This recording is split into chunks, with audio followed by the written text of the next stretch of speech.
এই কবিতাটির পূর্ণাঙ্গ ক্লাস আমি পূর্বের পাঠে নিয়েছি। সেই পাঠের লিঙ্কটি আমি এই ক্লাসের ডিসক্রিপশনে দিয়ে দিব, যাদের প্রয়োজন তারা দেখে নিও। আসসালামু আলাইকুম চতুর্থ শ্রেণীর শিক্ষার্থীরা, আজ আমরা পড়ব ছন্দের জাদুকর সত্যেন্দ্রনাথ দত্ত এর লেখা পালকির গান এই কবিতাটি। বন্ধুরা, কোনো কবিতা পড়ার আগে কবিতাটি যিনি লিখেছেন তার সম্পর্কে জানা অবশ্যই উচিত। তাই প্রথমে আমরা সত্যেন্দ্রনাথ দত্ত সম্পর্কে জানব, তারপর কবিতাটি পড়ব। কবি পরিচিতি। কলকাতার কাছে নিমতা গ্রামে 1882 খ্রিস্টাব্দের 11 ফেব্রুয়ারি কবি সত্যেন্দ্রনাথ দত্ত জন্মগ্রহণ করেন।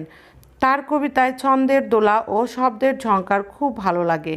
তাকে ছন্দের জাদুকর বলা হয়। তার বিখ্যাত গ্রন্থগুলোর মধ্যে কুহু ও কেকা, অভ্র আবির, হসন্তিকা উল্লেখযোগ্য। পালকির গান কবিতাটি কুহু ও কেকা কাব্যগ্রন্থ থেকে নেওয়া হয়েছে। মাত্র 40 বছর বয়সে 1922 খ্রিস্টাব্দের 25 ফেব্রুয়ারি কবি মৃত্যুবরণ করেন। বন্ধুরা, আমরা কবি সত্যেন্দ্রনাথ দত্ত সম্পর্কে কিছু তথ্য জেনে নিলাম। এখন আমরা কবিতাটি পড়ব। পালকির গান লিখেছেন সত্যেন্দ্রনাথ দত্ত।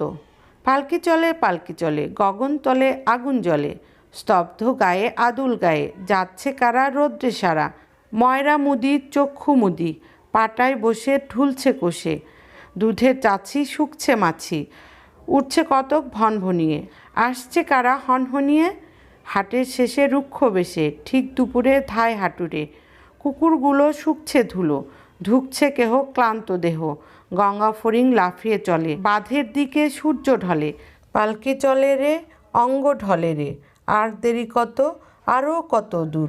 শিক্ষার্থীরা, এই কবিতাটি তোমাদের বইয়ের সংক্ষিপ্ত আকারে দেওয়া আছে। এই চমৎকার কবিতাটি তোমরা খুব ভালোভাবে শিখবে। এই কবিতাটির পূর্ণাঙ্গ ক্লাস আমি পূর্বের পাঠে নিয়েছি। সেই পাঠের লিঙ্কটি আমি এই ক্লাসের ডিসক্রিপশনে দিয়ে দিব, যাদের প্রয়োজন তারা দেখে নিও।